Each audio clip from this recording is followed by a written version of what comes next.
Okay, so the next little bit, we got everything mounted in. Now we got to get AN fittings through the bulkhead. This is obviously slightly different, seeing as not many people use this type of master cylinder I'm using.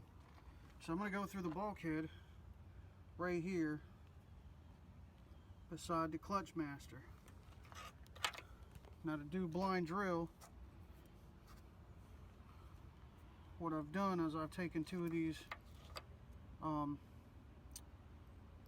that 3/8 washers and basically taped them together side by side. This will give me my distance and spacing and everything. And what I've done is taped them up here against the firewall, right?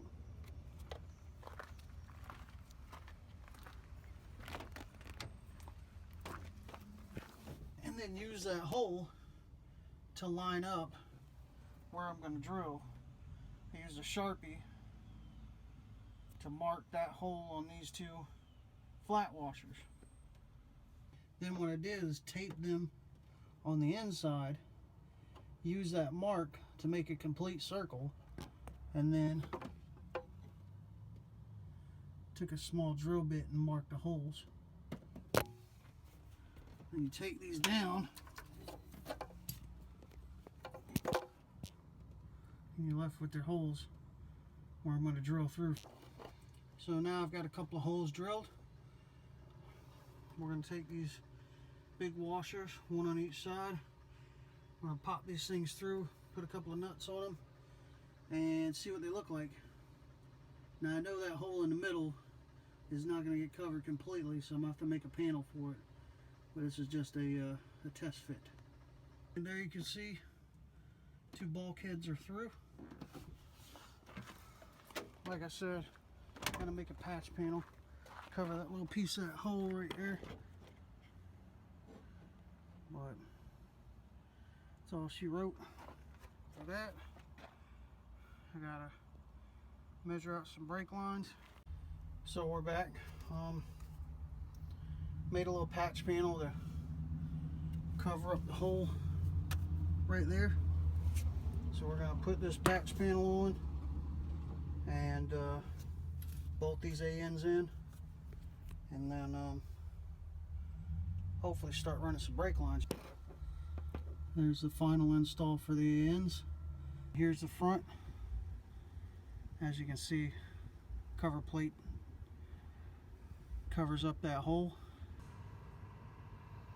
Alright, so now we're going to bend some lines. We got Nycop brake hose. This one got a straight piece. This has got the typical automotive fittings on it, so we're going to have to cut those off. So we're going to need one of these guys.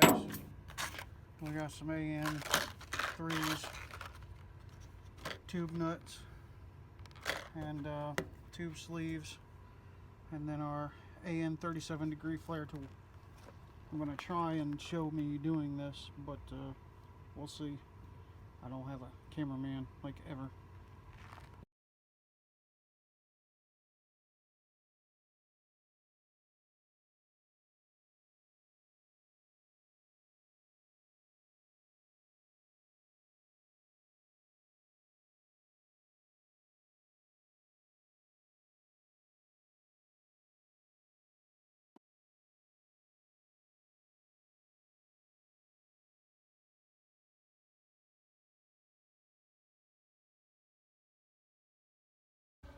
Solder has a lot more uses than just holding wires together. Solder's perfect for mocking up lines because you can bend it easy and it holds its shape pretty well. So what we're going to do is we're going to mock up, the sun's super bright, we're going to mock up some lines with this solder.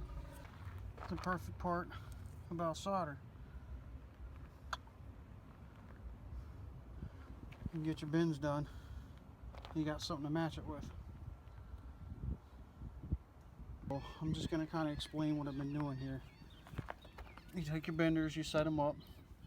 You have some cheap ones like this or halfway decent ones like that, whatever. Just take your time. Brake lines are an art. So what I've done is I've taken this soldering wire and I've built it, or I bent it into the angles that I need, and I've been just back and forth to the car, slowly building one bend after the other, and now I'm all the way out to here, which should be my last major bend. And you're never going to get it to match exactly, so you got to kind of have an eye for things. But if everything goes right, you can take basically this diagram and turn it into that right there. This is going to be for this line's running to the driver's side, or the passenger side front brake behind the firewall.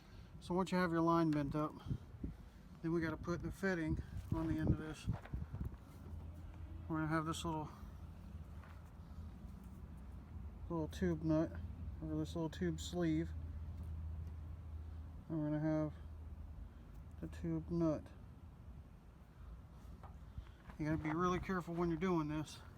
Basically, you want to put the nut and the sleeve on the correct way. The correct way for this sleeve to go on is with the fat end facing out. So it's got a skinny end and a fat end.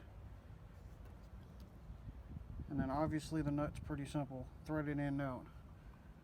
So you push the nut on the line first. Then you put the sleeve on the line. And make sure that that skinny side is facing in. You want it to look like that.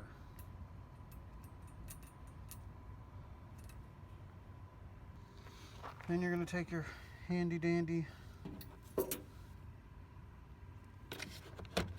little 37-degree flare and flare the end of it. I won't be able to videotape this because I don't have any way to hold the camera, so be back in a minute. What a good flare is supposed to look like. It's a good solid 37-degree flare.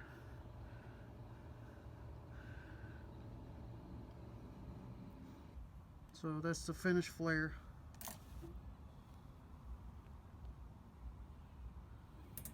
And this sleeve butts up against it. And then the nut goes in there. And that sleeve is what keeps it tight up to the fitting itself, keeps it from leaking. And after a little bit of tweaking, a little pushing and finagling,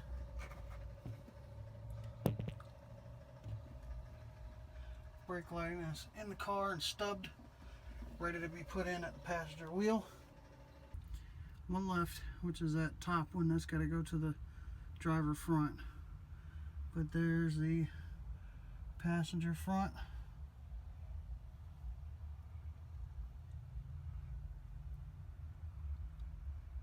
And the rear brakes stubbed out.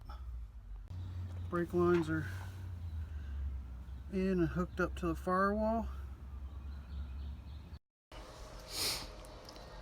So I had a slight fitment issue with the master cylinder.